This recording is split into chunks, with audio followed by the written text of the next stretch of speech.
Welcome into OutKick, the show. I'm your fearless leader, Clay Travis. I hope all of you are having a fantastic Tuesday, wherever you may be across the country or around the world. Little bit of housekeeping off the top.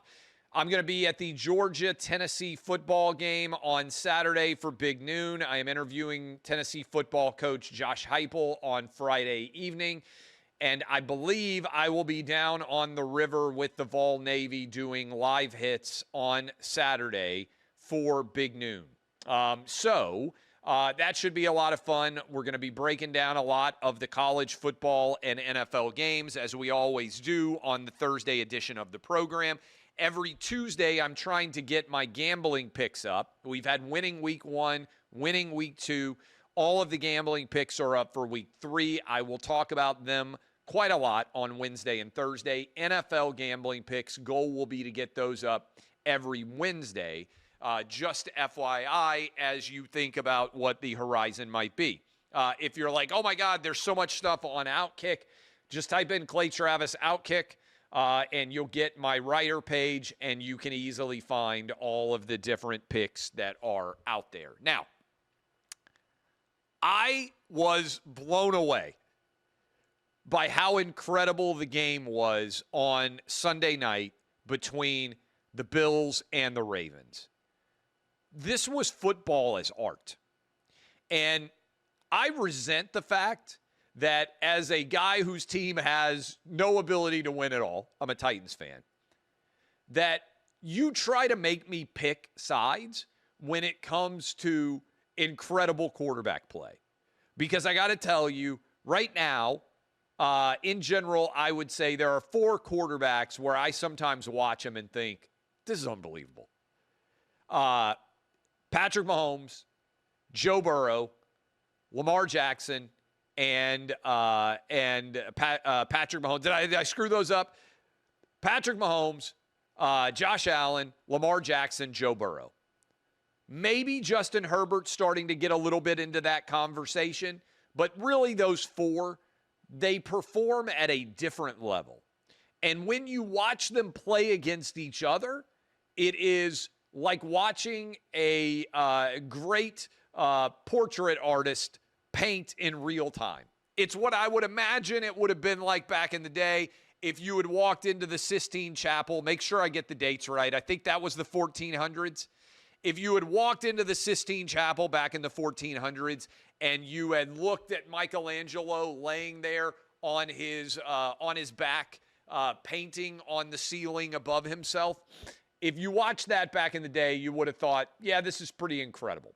And that, to me, is what I feel like when I watch every single game featuring one of those quarterbacks playing against another one of those quarterbacks.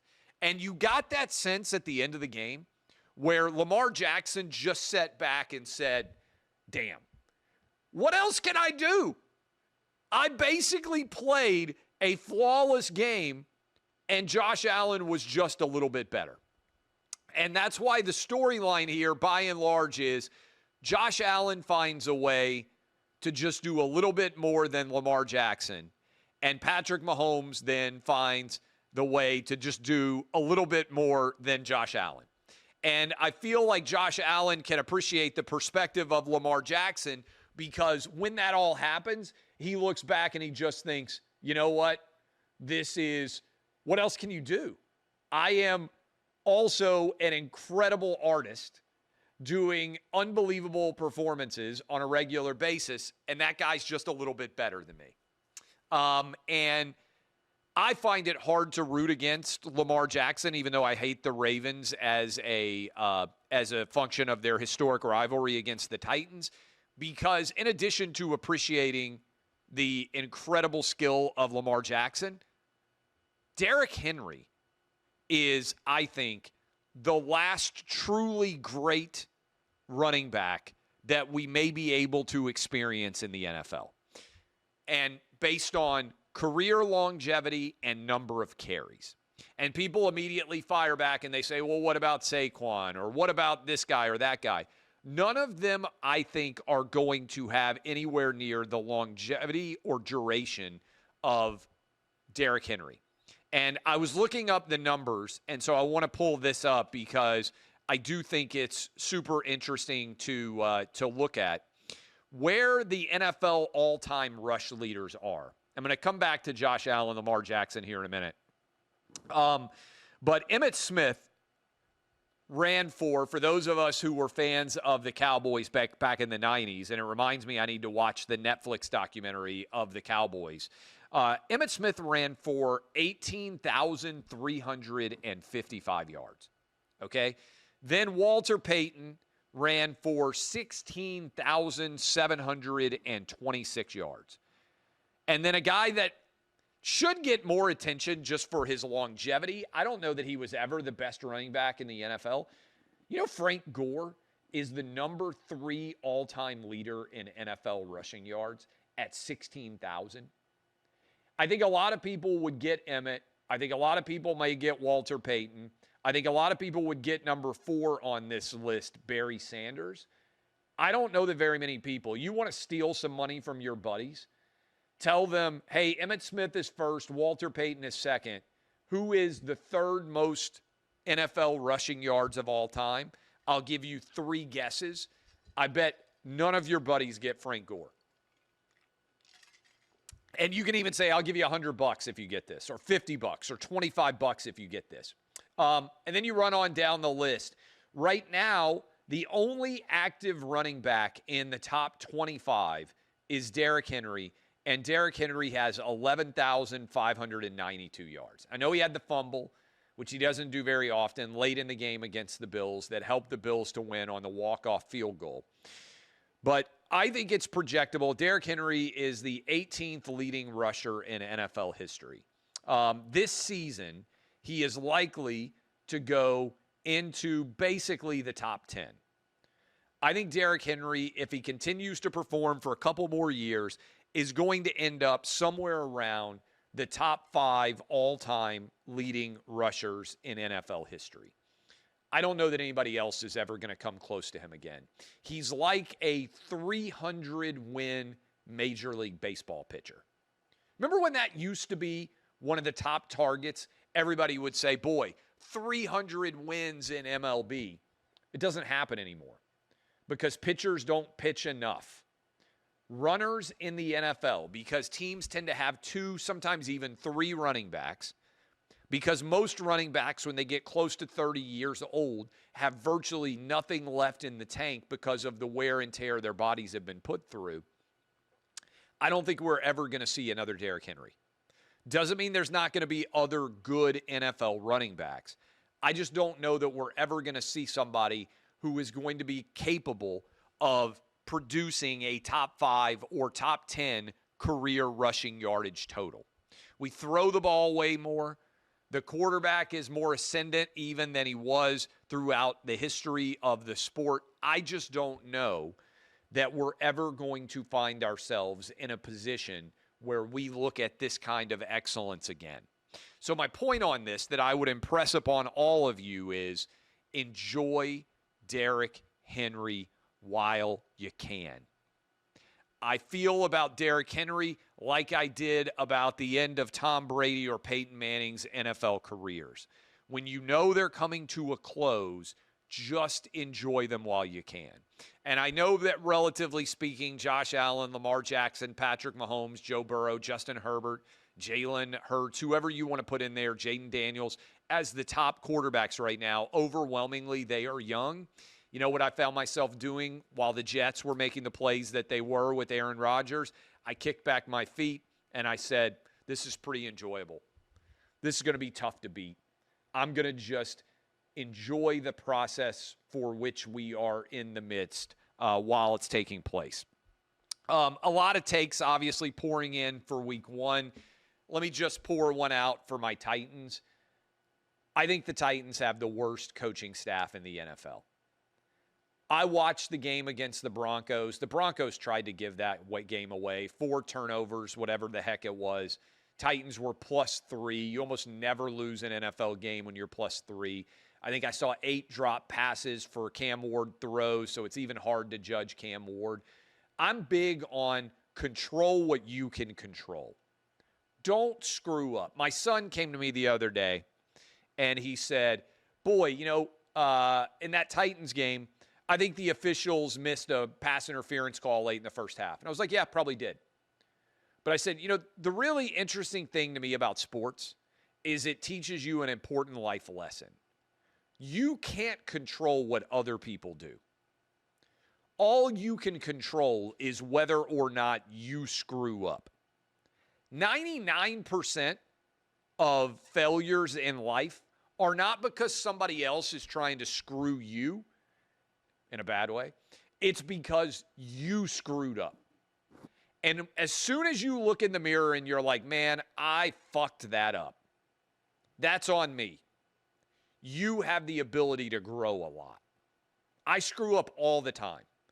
There is nobody that has got a higher standard of performance for me than me.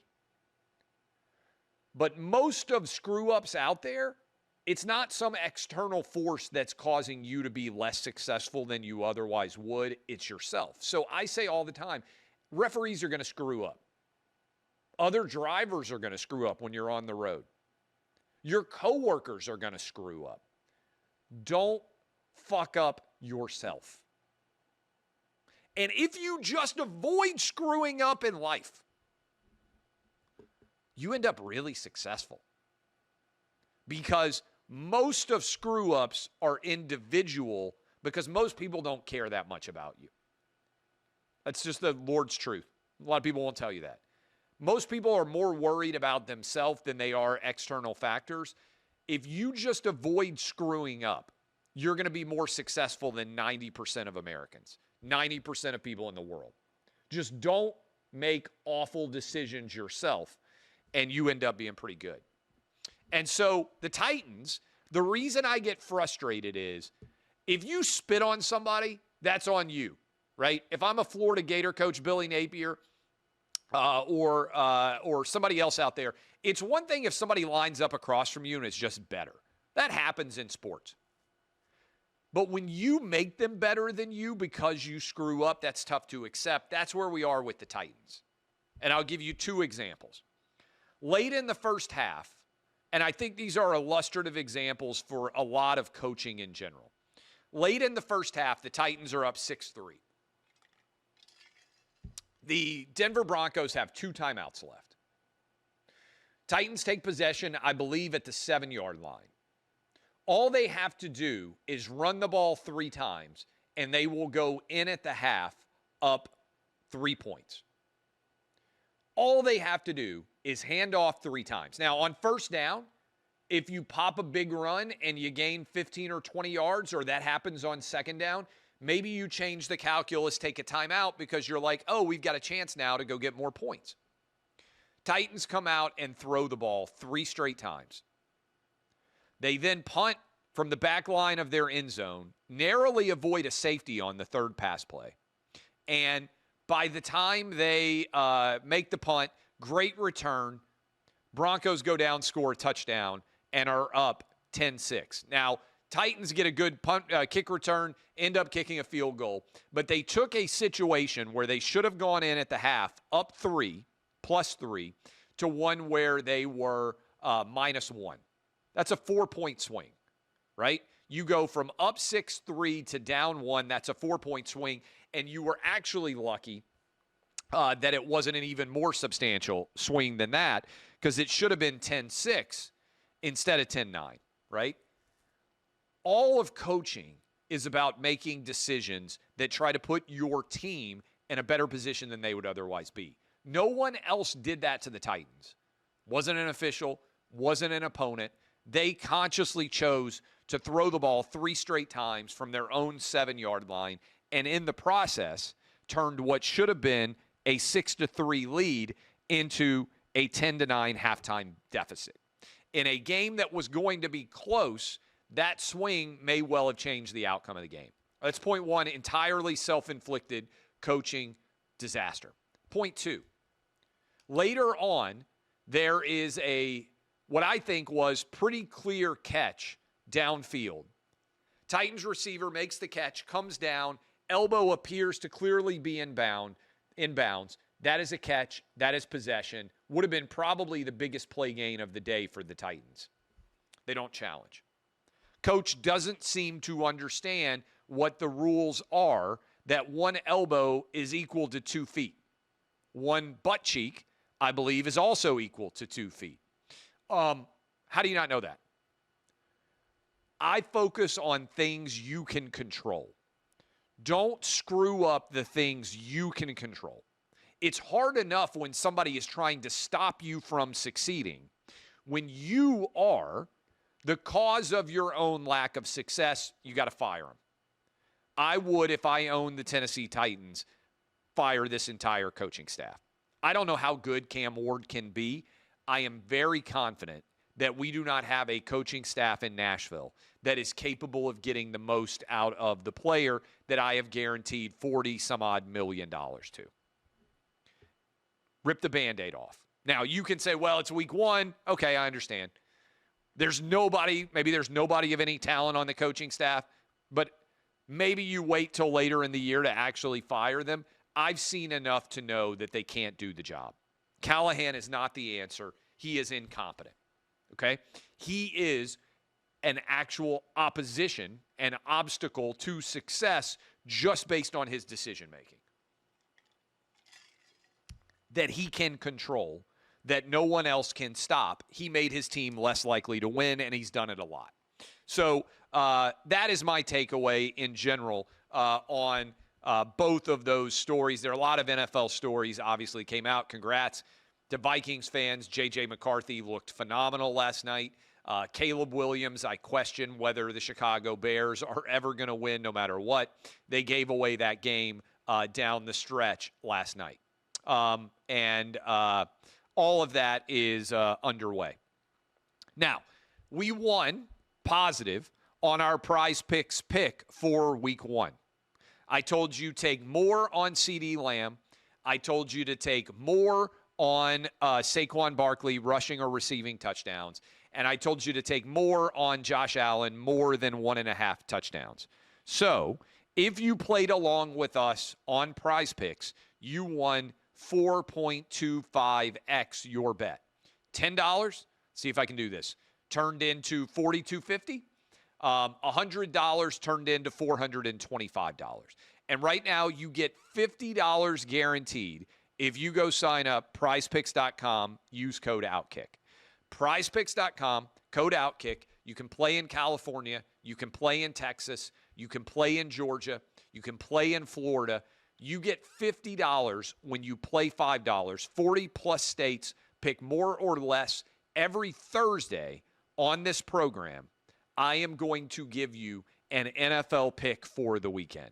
We just hit on our 4.25 to 1 pick. Now, the goal is to hit for a second straight week. On Thursday, I will tell you what picks I am making, and you can then dive in as well.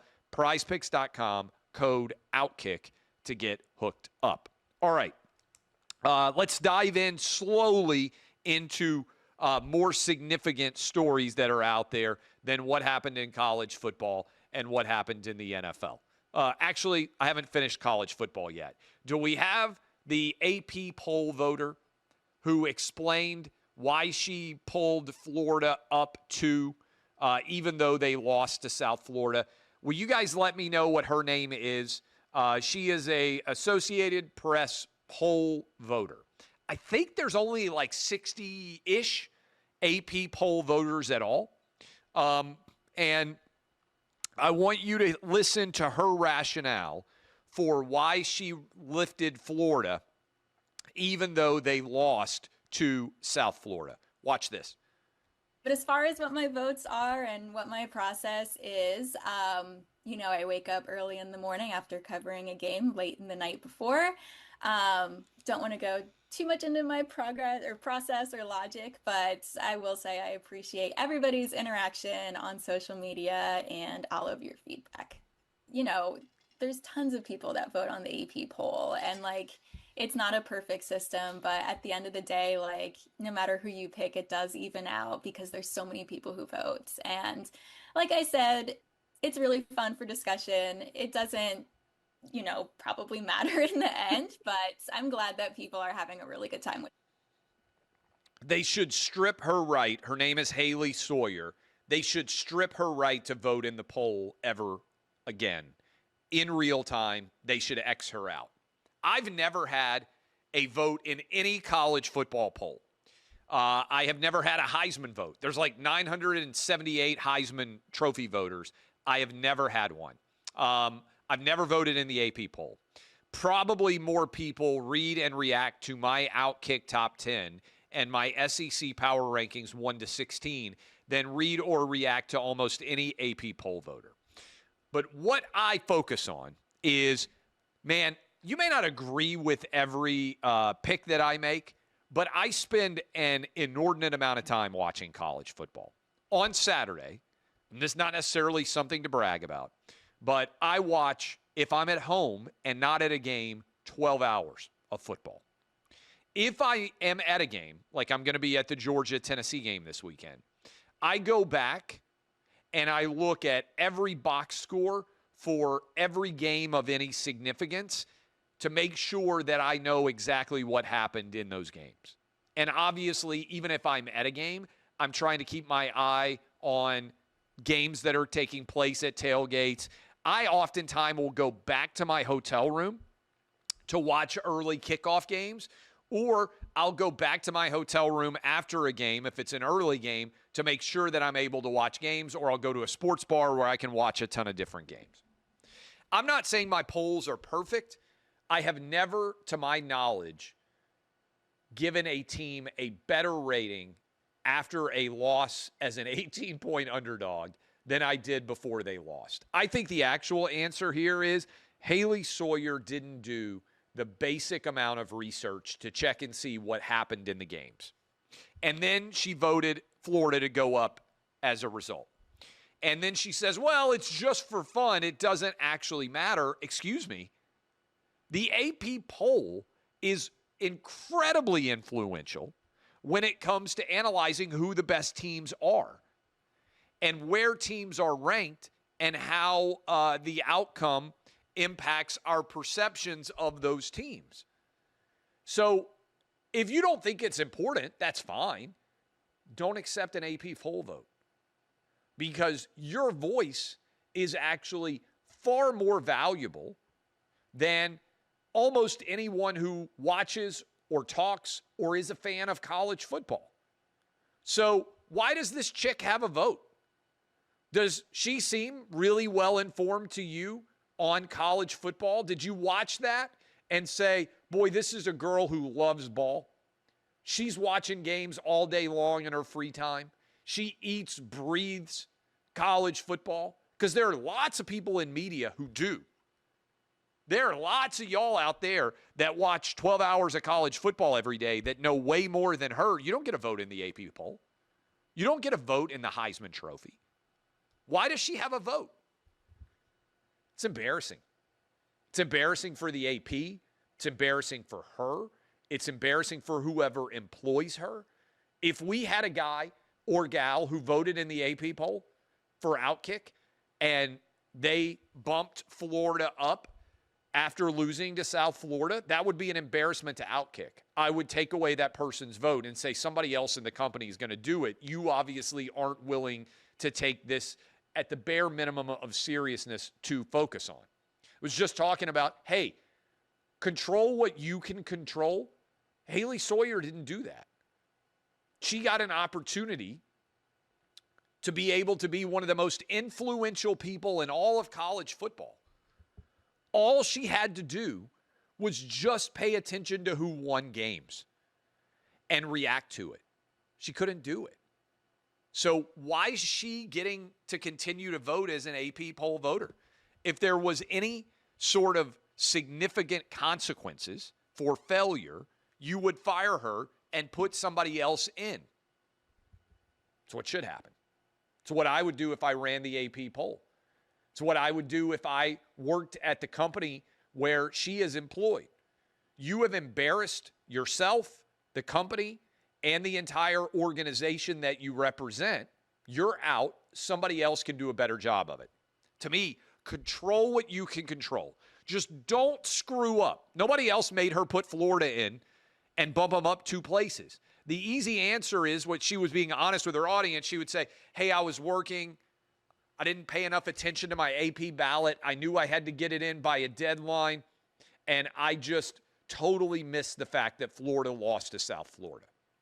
That's unacceptable in my opinion, but at least it's honest. Raise your hand and be like, I mega screwed up that poll vote. There's no way to justify the decision that I made, and I should have to wear it. And by the way, you know who else looks bad here? Women in college football. Like, she embarrasses them. Because to the extent that you're running around saying, we're being held to a higher standard, everybody thinks we're only getting jobs because of DEI. If you actually believe that, then you should work way harder to ensure that no one could ever say that about you. If somebody ever said, hey, Clay Travis is a DEI hire, first of all, I wish, but I would work so hard to ensure that I was better than anybody could have ever expected. When I went on television for the first time in 2013, I wanted to make sure that I was better prepared than almost anybody that went on television to talk about college football. You might disagree with my takes, but I never wanted to not have the information to justify my takes. Even now, you can regularly rip whatever opinions I have. You can't rip my facts. I get my facts right because I work so hard at it. I would be mortified if I were this chick. But if I were, I would own it and be like, hey, you know what? I screwed this up. Didn't pay enough attention. I was working too hard on something else. I own it. Instead, she looks like what I have to say she is. Unqualified for the job that she has. Strip it away. Give it to somebody else more qualified. Couple of other things that are out there. I want to hit this on the LeBron James. LeBron James, as the NBA is preparing to return to China, the NBA, which hates America and thinks America's super racist and America's awful and it's unacceptable for anyone in America to ever vote for Donald Trump, and the NBA, which refuses to go visit the White House to celebrate a championship in the entire Trump era, LeBron James has written an editorial for, because he didn't write it, he's written an editorial for the Chinese Communist newspaper in China saying basketball is great and it makes us all better friends. And I'm paraphrasing the stupid argument that LeBron has made. Where's the criticism? LeBron said Daryl Morey wasn't educated when Daryl Morey, then the Houston Rockets GM, spoke out and said, I believe in basic human rights for the people of Hong Kong. LeBron said the First Amendment, there are consequences. Where is the NBA media? Where is anyone else in the sports media saying, wait a minute, LeBron, you are telling us that you won't go to the White House because you believe that Donald Trump is a racist dictator, but you are willing to write an editorial for the Chinese Communist Party's newspaper, giving them your endorsement for their completely anti-human rights perspectives. And you, LeBron James, are not calling out actual slave labor that is occurring in Xinjiang province for the people who live there. You are holding America to a standard of perfection and America's presidents to a standard of basic perfection, yet you have no standard whatsoever for China. Why is that? Why would you say you can't visit Donald Trump's White House because he's a racist dictator, but you are willing to actually write editorials in support of an actual racist communist dictator in China? It's a very basic question. And the answer is LeBron's a moron, and what he is actually exposing is not only his hypocrisy, but the larger hypocrisy of the NBA. The NBA has no consistent standard for basic human rights. They will go play a game in the Middle East where you can get beheaded for being gay, but they won't play their all-star game in Charlotte, North Carolina, based on a trans bathroom bill. They will go play games in China where you can be thrown in prison. Ask Jimmy Lai, who is right now in a Hong Kong prison for supporting free speech. But LeBron James will write an editorial for the government that is putting him in prison. How do you not ask that question? It's a very basic question. I bet that not one sports media member covering the NBA will ask it. LeBron's a fraud. And let me be clear on this. If your perspective on sports is, I don't care about anything. I just want as many people as possible to watch me play tennis, or watch me play soccer, or watch me wrestle, or watch me play basketball, or watch me play football. And I'm not going to get involved in any of the geopolitical aspects of the rest of the world. It's complicated. I'm just an athlete. I don't know what's going on in China, and I don't know what's going on in Korea, and I don't know what's going on in, Nigeria.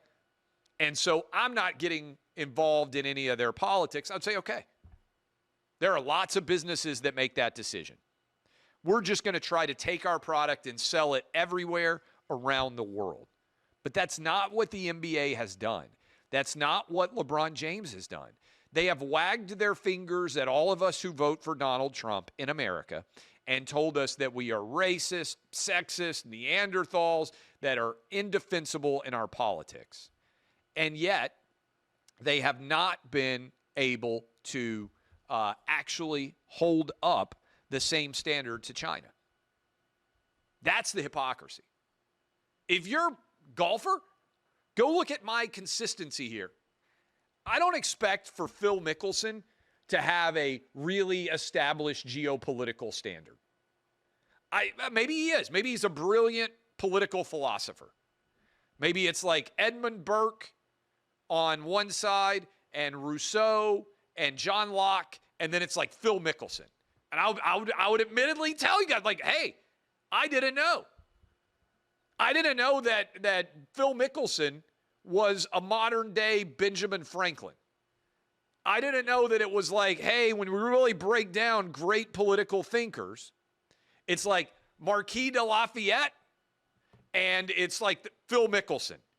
He is incredible when it comes to analyzing human rights, and also great out of the bunker with his sand wedge. I would be unexpected. Like, I wouldn't similarly expect the Marquis de Lafayette to like hit a 350-yard drive if he were alive today. Because generally speaking, being an expert in one thing is unlikely to make you an expert in another thing, right? I bet most of you out there, like if LeBron James won the spelling bee, you'd be like, this is I did not expect that to happen. It's like all the Indian dudes, and then like LeBron James, I'm taking the Indian dudes in the spelling bee. I'm not sure LeBron can spell anything other than his name, and only partly do I think he could spell his name. But if he won the spelling bee, I'd be like, man, I did not expect LeBron James to be able to spell syllable. I'm going to be honest with y'all. I think LeBron, you give him the word syllable and you give him 8 chances, I don't think he's going to get it right. But if he did, I'd be like, LeBron, really good. Similarly, not a big Phil Mickelson human rights guy. I don't expect Phil Mickelson to be like, Federalist Paper 63, I think they kind of mix things up a little bit. That would surprise me. Phil Mickelson, golfer? Yeah, I expect him to be pretty good. So I don't blame Phil Mickelson for being like, hey, I'm a golfer. I want to make as much money as I can. And I wouldn't blame LeBron James if he said, hey, dude, I'm just a basketball player. I just want to make as much money as I can playing basketball. Be like, totally get it. This is why my endorsement of Michael Jordan is Republicans buy sneakers too. Yeah, you should. Try to sell your sneakers to everybody. I want all of you to go buy balls. Even if you voted for Kamala and you don't actually have balls. I think this book can help you. I really do. But I don't look to athletes to understand complicated geopolitical issues. And so don't lecture me on American politics and then turn a blind eye to what's going on in China. If you just want to say, hey, watch this drive, I'll be like, okay, good for you. That's my take in general. And I think it's the right take. And it's one that, honestly, media should hold LeBron to. Why do you think it's okay to endorse the Chinese Communist Party by writing an editorial in their chosen platform, but you would never visit the White House? How do you reconcile that? Seems like a fair question that LeBron will never be asked, but he should be asked. Let's see what else we have here. This is serious, okay? I'm going to pivot from the unserious to the serious now, all right? Brian Stelter went on CNN. I'm going to go into this in real detail tomorrow. We had a 23-year-old Ukrainian girl stabbed to death on the light rail system of Charlotte, North Carolina. Do we have that video? Do we have any of that video to show or any still images? If we do, we can play it and I'll talk over it. There she is. You can see this young 23-year-old Ukrainian refugee sitting down in front of this murderer in the red behind her, black guy with dreads, okay? He stands up. We have not seen the full video yet released. I'm going to go into this in earnest detail tomorrow. But right here, he's standing up. You can see him cocking back his arm, and he's about to stab her to death. She never saw this attack coming. She was 100% innocent, okay? This is the kind of person that America has to protect. Brian Stelter went on CNN and said that it was baldly racist, much of the reaction. Now, I don't know if I'd be using the word baldly if I were bald. I think I'd probably avoid that one because I think, oh, baldly racist. That's Brian Stelter. But I've asked Brian Stelter to respond to this. I shared this clip, and I want you to watch it, and I'll read what I wrote for Brian Stelter to be able to, what I would love and invite him. He's open invite to come on this program and address this issue. Stelter, by the way, in defense of Stelter, is actually a football fan. He wrote kindly about me. I think he's an Eagles fan, if I'm not mistaken. East Coast guy. So I am offering him the opportunity to come on and explain why he is making these comments on CNN. But let's watch the comments and then I'll react. Right, most murders in the U.S. never become national news. This one's garnered attention for a couple of reasons. Number one, first and foremost, the recent release of that gruesome video. Second, the energy from pro-Trump activists. They picked up on this video from local news and ran with it. It's a little bit like the times when civil rights groups have raised attention about police-involved shootings. In this case, it is Trump-aligned influencers who are posting up a storm about this case on social media. Really, over the weekend, Elon Musk, Charlie Kirk, other Trump-aligned figures succeeded in making this senseless death a symbol of big city crime. We heard President Trump asked about it yesterday when he was heading home from New York City. He didn't seem to know much about it. He said he would get briefed, and then today Trump did know all about it. That's exactly what has happened here. This story has trickled up from local news to social media and now to the president's attention, and it's being used, as you said, Brianna, as a political symbol, with MAGA media calling for more forceful punishments and more incarceration. I have to say, some of the replies to Musk, some of the comments around this story are baldly racist, stoking fear of African Americans because this man attacked a white woman. The open racism on sites like X today, it's eye-popping. But there are also legitimate questions about this so-called career criminal, someone who had been a repeat offender. And those questions, I hope they're not lost amid all of the cesspool kind of comments on social media. Okay. Let me break this down, and I'll share with you what I said to Brian Stelter. Roughly, there are 20,000 people murdered every year in the United States. Roughly. It has fluctuated to some degree, so again, roughly 20,000 murders. The people who commit murders, overwhelmingly per capita, are black. It's like you're not supposed to address this, but this is what the data reflects. Over half of all murders are committed by young black men, generally speaking, in this country, despite the fact that young black men represent only about 6% of the overall population. So 6% of the population, and that's all black men, it's actually a tinier percentage, right? It's probably like 1.5%, is committing over half of all murders. That is the reality. The people that they are killing are overwhelmingly black. That is, again, the reality. Most crime is of the same race. That is, black people kill black people, Hispanic people kill Hispanic people, white people kill white people, Asian people kill Asian people. But if you are going to decide to look at cross-racial murders, which was the entire basis of the George Floyd BLM protest, black people are far more likely to do what happened in that video, which is kill innocent white people, than white people are to kill innocent black people.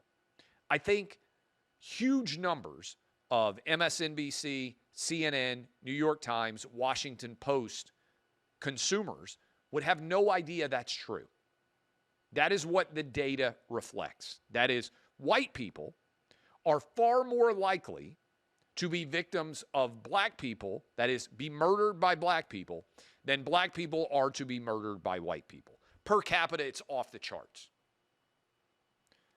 How can you discuss this story without discussing that?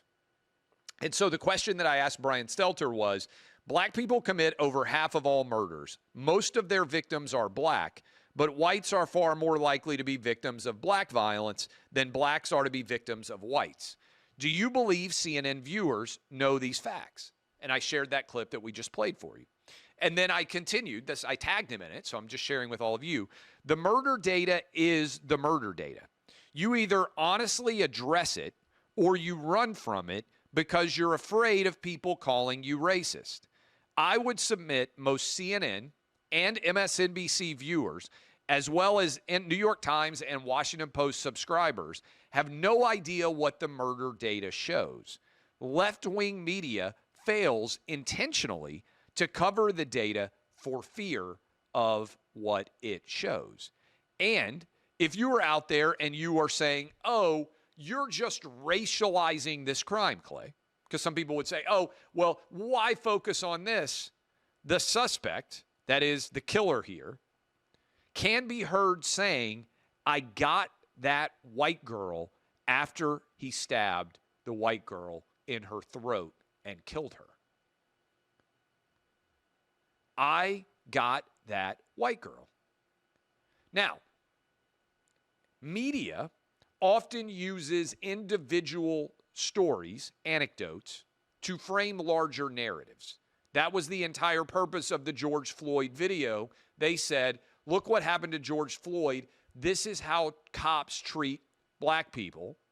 We've got to march in protest to this systemic racism in the summer of 2020. Police pulled back and murder rates skyrocketed. Overwhelmingly, young black men were the people being murdered because young black men actually commit most murders in the country, and their victims are overwhelmingly young black men. But what would happen? Let's go full time to kill here, and let's analyze media and be fair.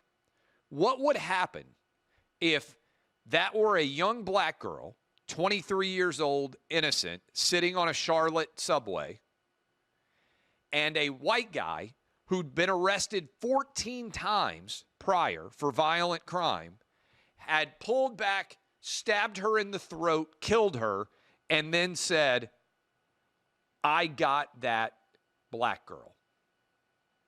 It would be the #1 story in America.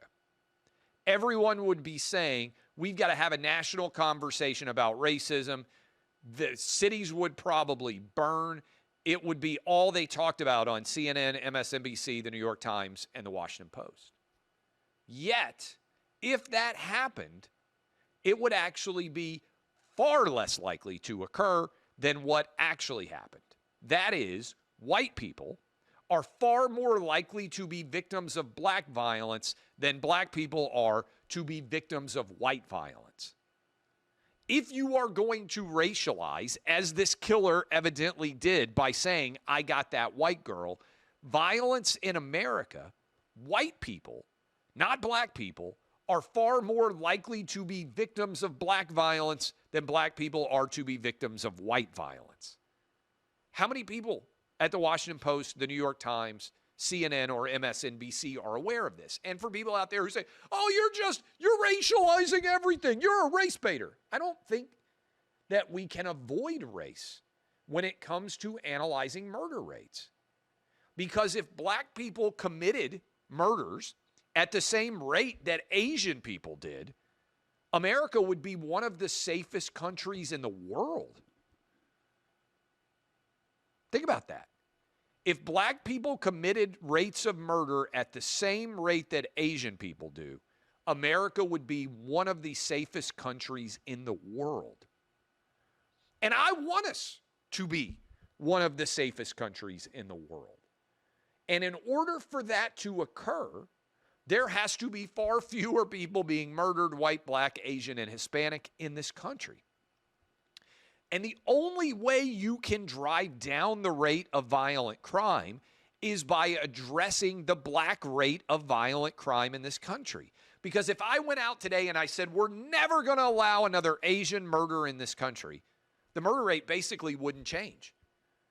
Because there's almost no rates of violent Asian murder in the country.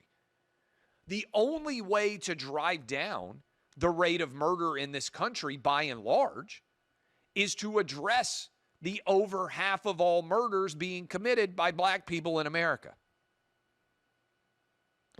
And that is not racist. It's just looking at the data and saying, is this a problem?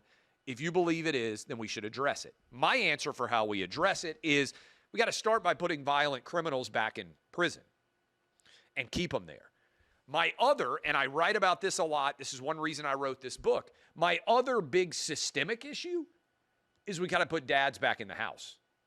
Because if you go look at the rates of violent crime and you overlay it with the rates of dads in homes, overwhelmingly, the number one thing that you could address that would drive down rates of violent crime is put dads back in homes. Because young men from fatherless households are committing rates of violent crime off the charts compared to young men in father households. Now, some people say, well, this is just systemic racism. Let me leave you with this thought for the day. And I'll dive into this tomorrow as well. Actually, I want to give you a take on Ryan Clark and Schrager in a much less significant fashion. Let me leave you with this idea, because I do think it's important. Did you know that prior to the civil rights movement, roughly 75 or 80% of babies born in black households were born in homes that had dads present? That is, in the 1950s, long before most of the people watching this today were born, black households had a dad present for the birth of a baby 75 or 80% of the time. Now that rate is around 15 or 20%. So how 75 years ago were black households stronger when it comes to a male presence than they are today? If racism were the cause of this, wouldn't the rates of black dads not being present be far higher in the 1950s when racism was far more prevalent than it is in the 2025 era where racism is far less prevalent? It's not racism that's causing black dads to not be home. If that were the case, the rates would be flipped. It would have been in the 1950s black dads were not home compared to 2025. Something for you to think about. Again, I'll talk about this tomorrow. You've got to have honest conversations. And you got to be willing to talk about things that make people uncomfortable. And you got to confront morons. Let me close with this. Ryan Clark is a moron. He consistently embarrasses ESPN. None of his colleagues like him. And ESPN would be far better if they did not employ him. Not because I believe somebody should be canceled for their opinions, but just because I believe morons should not be employed. Just like that chick in the AP poll. Here is Ryan Clark going after Peter Schrager on an argument after the opening Thursday night football game and saying, well, you don't know because you didn't play football. Let's watch it. He runs the out route. You wake up this morning saying A.J. Brown has had a better day than CeeDee Lamb? You know what you wake up saying, though? A.J. Brown's team is 1-0. Of course. Right, like, I mean, like yes, that's what, I get it. But the thing is this, though, and we shouldn't do this on TV. And so I apologize if people think this is rude. That's the non-player. Oh, stop. CeeDee Lamb is let me tell you why. I'm not looking at fantasy football. Ryan, I'm not. Don't belittle me like that. I could come in and say, as 3 ex-players are saying one thing, and give an alternative perspective that maybe CeeDee Lamb did play well. And Peter, what I need for you to do is not get mad and let me finish for one. Okay, go on. It wasn't about you. It was going to be about me. Okay. This is, I think, just a function of Ryan Clark not liking white people. I think, frankly, Ryan Clark is racist. And I think you can go look at his entire history of how he interacts with people. I don't think he would have said that to Stephen A. Smith, who also never played in the NFL and never played pro sports. He would never say, you don't know what you're talking about because you're not a player. And if you doubt me about the way that he has handled this, has he ever said anything to Mina Kimes at all?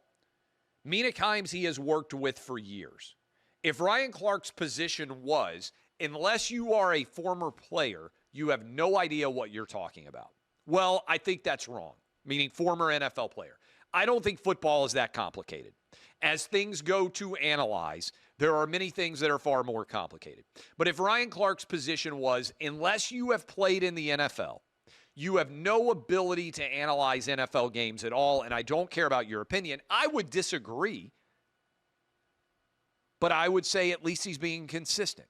Whether you are a analyst like Michael Wilbon and Tony Kornheiser, or whether you are Peter Schrager, or whether you're Mina Kimes, or whether you're Stephen A. Smith, if Ryan Clark's position was, if you've never played in the NFL, then you have absolutely no ability to question or analyze the NFL in any way, I would say at least he's being consistent.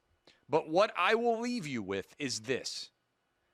Why has he never said it to Mina Kimes? If you truly believe that you have to be an NFL player in order to analyze NFL games or understand them in any way, Mina Kimes, has she even ever played flag football?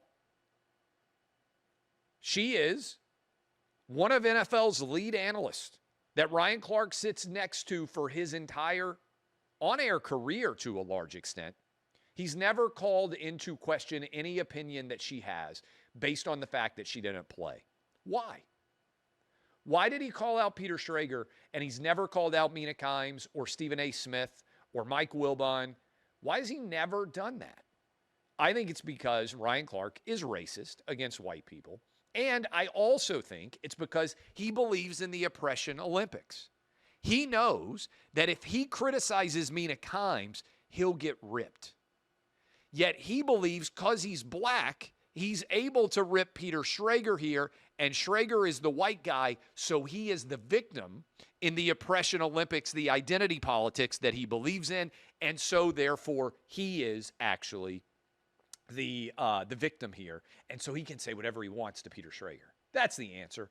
And by the way, when we cut this and share the short version, there's the meme going around of Ryan Clark's generational talent analysis, and it's just a skin color chart. I think it's from Family Guy. It's very, very funny. Whoever came up with this for the first time, it's who is generationally talented. All the dark-skinned people Ryan Clark believes are generationally talented. All the light-skinned people he believes are not. The great thing about sports is that we should all be held to the same standard, white, black, Asian, Hispanic. And it is not race baiting to hold everybody to the same standard. That's how America should exist. That should be the aspirational goal of everybody. Okay.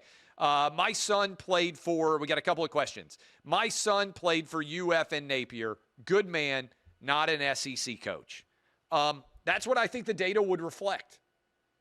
Losing year 1, losing year 2, 8-5 year 3, looks likely to have a losing season in year 4. You can be a great human being and not a great coach. And I think that can be true because everybody I talk to says Billy Napier's a great dude. But I think Billy Napier's players believe Billy Napier is a great dude. But ultimately, you're not employed to be a great dude. You're employed and paid tens of millions of dollars to win football games. And sometimes great dude and great football coach do not Venn diagram overarch. Sometimes they're completely separate.